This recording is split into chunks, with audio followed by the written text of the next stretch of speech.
Hi అండి, welcome to my channel KJK vlogs. మీకు ఈరోజు యూట్యూబ్లో చూసి నేను ఆలు పరోటా చేశానండి. ఎలా వచ్చిందో చూసేద్దరు కానీ మీకే తెలుస్తుంది. ఇలా స్టార్ట్ ద ప్రాసెస్. ఏం లేదండి, 2 మీడియం సైజ్ బంగాళదుంపలు తీసుకుని వాటిని కట్ చేసి కొంచెం వాటర్ పోసి ఉడకబెట్టుకుంటున్నానండి. ఉడికేలోపు పిండిని ప్రిపేర్ చేసుకున్నా. గోధుమ పిండి తీసుకుని సాల్ట్ తీసుకుని తగినన్ని వాటర్ పోసుకుని బాగా కలుపుకొని పక్కన పెట్టుకున్నానండి.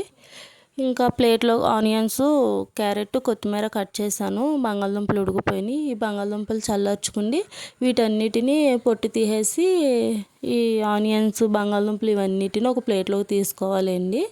చూడండి, యూట్యూబ్లో ఛానల్లో చూపిస్తున్నాను, అలాగే చేశాను. ఇందులో రెడ్ చిల్లీ ఫ్లేక్స్, సాల్ట్, పసుపు వేసి బాగా మిక్స్ చేసుకోవాలండి. 2 crores వ్యూస్ ఉన్నాయి కదా, టేస్ట్ చాలా బాగుంటుందేమో, సూపర్ ఉంటుందేమోనని యూట్యూబ్లో చూసి ఇలా వండానండి. అసలు నార్మల్గా వండుంటే చాలా బాగుండు.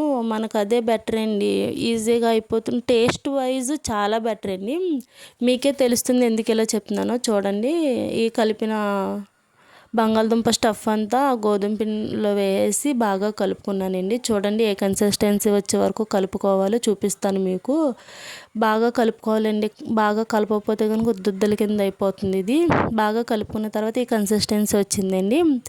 దీన్ని ఇప్పుడు పరోటా వేద్దాం. చూడండి, పెనం పెట్టి అది హీట్ అయిన తర్వాత 2 గంటలు పిండి వేసానండి. వేసి ఇది ఉడకడానికి మినిమం నాకు 20 minutes పట్టిందండి, ఈ పరోటా ఉడకడానికి.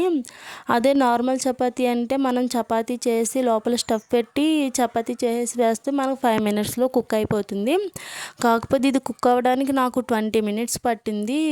వాటర్ చల్లుతూ అలా నాకు 4 పరోటాలు కాల్చడం మినిమం 1 hour పట్టేసిందండి. ఇది చాలా టైం టేకింగ్ ప్రాసెస్. పోనీ టేస్ట్ బాగుంటుందా అంటే ఉడికిన తర్వాత పిండిగా అస్సలు బాగాలేదండి. చూడండి, దీని లుక్కే బాగాలేదు.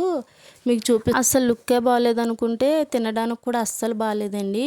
ఇంకెప్పుడు ఈ టైప్ పరోటా మాత్రం ట్రై చేస్తూ ఎంచక్కా చపాతీ చేసుకుని అందులో స్టఫ్ పెట్టి చపాతీ చేసే కాల్చుకోండి. Thank you for watching. Thank you friends. Please subscribe.